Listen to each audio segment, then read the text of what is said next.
Ito naman po mga bossing ko ang isa sa mga pinakamaganda at pinakamaswerte na dapat mailagay natin sa ating pong pitaka, sa ating bag or sa ating kaha.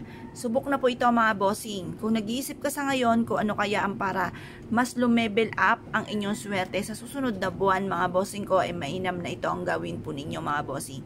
Kung puro hirap, panay dami-daming utang, nabubuhay sa utang, pinagdaanan ko rin po yan.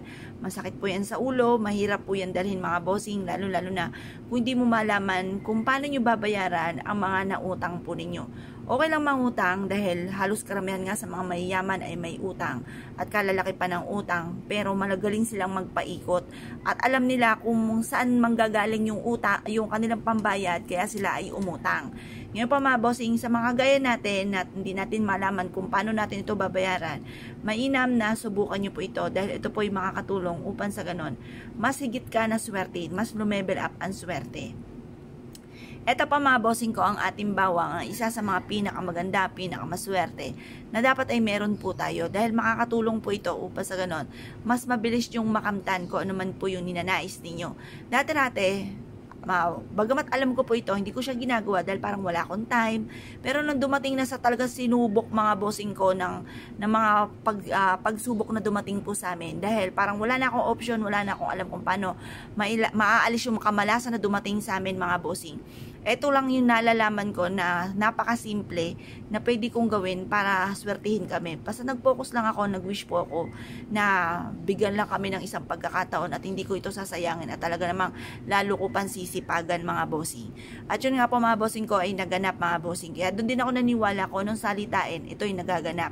Kaya mas mainam ang sabihin nyo yung mga magagandang salitain at yung mga pangit, ipagdasal sa mahal na Panginoon. Doon nyo sabihin, hindi ka pa na-chismis, na solusyonan pa ang problema ninyo.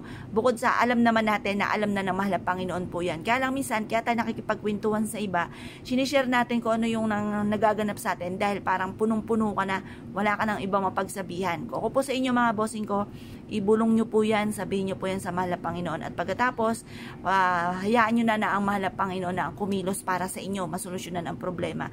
Tapos sabayan nyo rin po ng ganito. Pero syempre mga bossing, kagaya na like ko po sinasabi sa video, kailangan po mga bossing kung gano'ng kalaki ang pangarap, ay gano'n din kalaki ang pagkayod. Kasi kahit kayo may mga pampaswerteng ganito at hindi ka kakayod, at ikaw po ay napakaraming mga pangarap, tas ang pagkayod nyo naman ay panakto lamang, ay panakto lang din ang blessing na darating. Kaya kailangan mga bossing sabay-sabayin po natin ang ganito mga bossing. Napag-aralan ko na dapat masipag ka, matyaga, hindi ka nakakalimot magdasal. Tapos sabayan nyo ng mga pampaswerte para kung may mga kamalasan man dumarating ay kaagad natin itong maitataboy, or kung may mga pagsubok man ay kaagad nating pagdadaanan lamang at hindi natin tatambayan. Kasi wala naman tao na walang pagsubok, lahat po ay dumadaan po sa mga pagsubok. Iba't ibang istorya lang tayo ng buhay. Kaya kailangan meron kayong ganito para may pantaboy kayo ng mga kamalasan. Kapag ang inyo pong bawang mga bossing ko ay malambot na, itapon nyo lamang, palitan nyo ulit ng panibago. Mag-wish ka ng mula sa iyong pong puso, ugaliin ang pagsasabi ng mga magaganda, salita ng mga magaganda, pero wag nyo nang i-share sa iba mga bossing ko yung mga nais po ninyo kasi ang masaklap, nasi-share na ko kontra kagad. May mga tao na hindi pa dumarating ang swerte, nakainggitan ka kagad. Kaya mas mainam, suluhin nyo na lang. Tapos maging positibo ka, maniwala ka na ikaw magiging matagumpay, basta dagdagan nyo palalo ang sipag at tiyaga. Huwag makakalimot magdasal at subukan nyo po ito. Proven po ito na napakaswerte. Kaya kung kayo pinaniwala at nasyo po itong gawin, ay siya mga bossing, good luck po sa inyo po lahat.